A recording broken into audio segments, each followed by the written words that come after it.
আসসালামু আলাইকুম ওয়া রাহমাতুল্লাহি ওয়া বারাকাতুহু। আমি আলোচনা রাখছি শেখ আব্দুর রহিম বিন আবু আহমদ টাঙ্গাইল। আজকে 87তম আলোচনা। আজকের আলোচনার বিষয় হলো সন্তানকে কোনো কিছু দিতে হলে সকল সন্তানকেই দিতে হবে, একজনকে দেওয়া যাবে না। হাদিসটি হলো সহিহুল বুখারী প্রথম খণ্ড আরবি 352 পৃষ্ঠা, যথাক্রমে আরবি বাংলা সহিহুল বুখারী তাওহীদ পাবলিকেশনস 2586 নম্বর।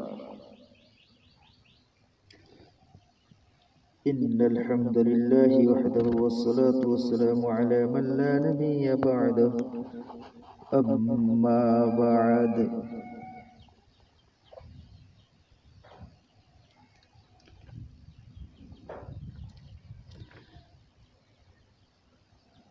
কিতাবুল হিবাতি, বাবুল হিবাতি লিল ওয়ালাদি ওয়া ইযা আ'তা বা'দা ওয়ালাদিহি শাইআন লাম ইয়াজুজ হাত্তা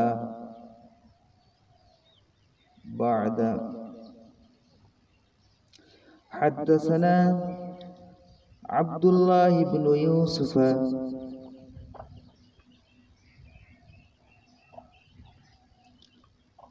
أخبرنا مالك عن ابن شهاب عن حميد بن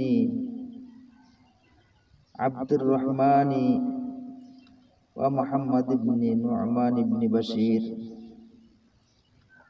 أنهما حدثاه عن النعمان بن بشير أن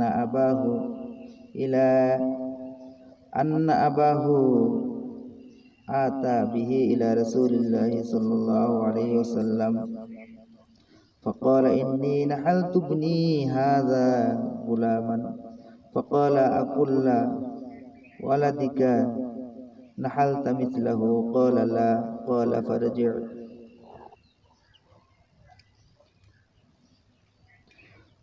নুমান ইবনে বাশির রাদিয়াল্লাহু তাআলা আনহু হতে বর্ণিত,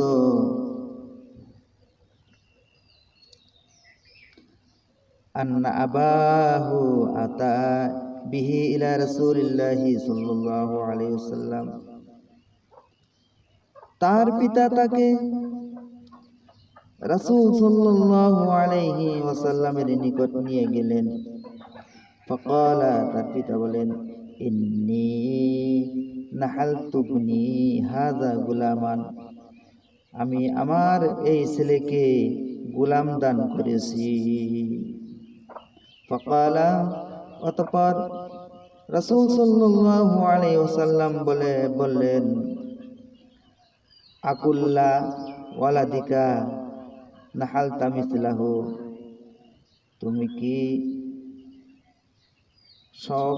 সব সন্তানদেরকেই অনুরূপ দান করেছ? ক্বালা লা, তিনি বললেন না।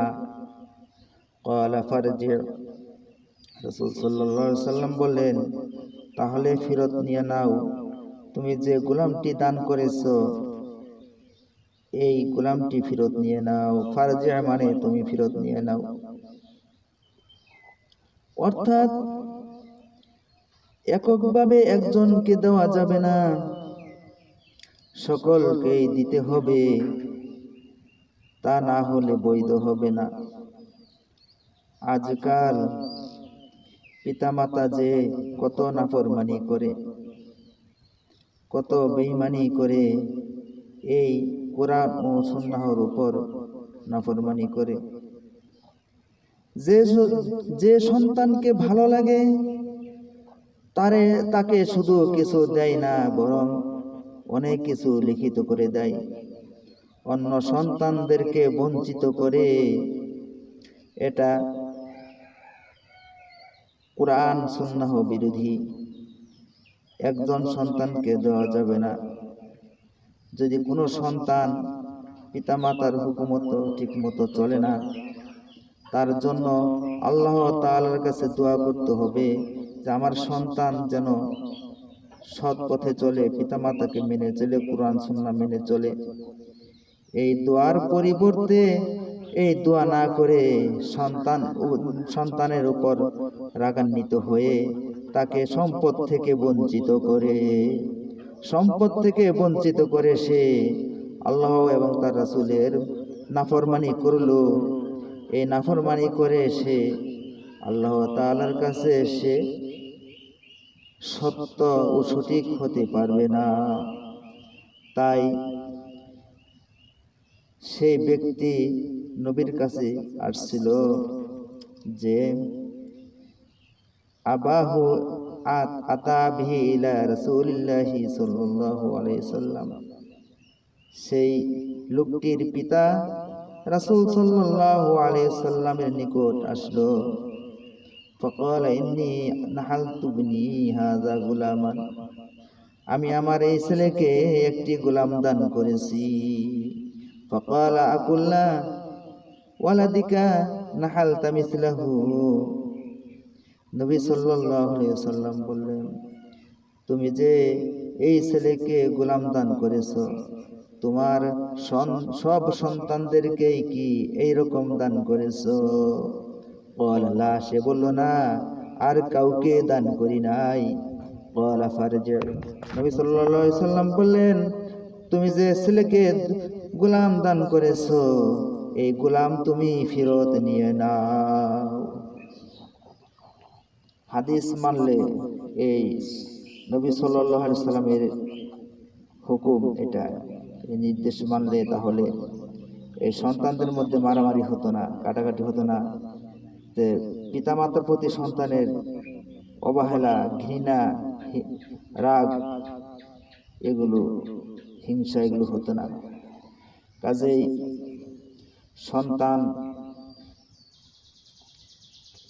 পিতামাতার কিছু আনুগত্য কম বেশি হতে পারে, তার জন্য পক্ষপাতিত্ব করা পিতার কোনো মতেই ঠিক হয় না।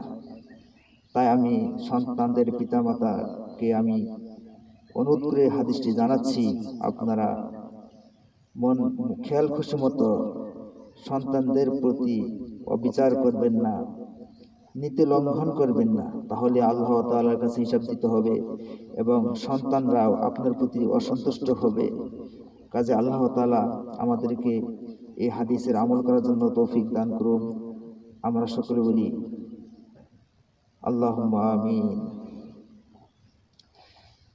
তো এই হাদিসের একটি শাব্দিক অর্থ বলতে, সেটা হলো নাহালা, মানে দান করা, অনুদান করা। তো যাই হোক, আলোচনা এখানে শেষ করছি। সুবহানাকাল্লাহুম্মা ওয়া বিহামদিকা আশহাদু আল্লা ইলাহা ইল্লা আনতা আস্তাগফিরুকা ওয়া আতুবু ইলাইক। আসসালামু আলাইকুম ওয়া রাহমাতুল্লাহ।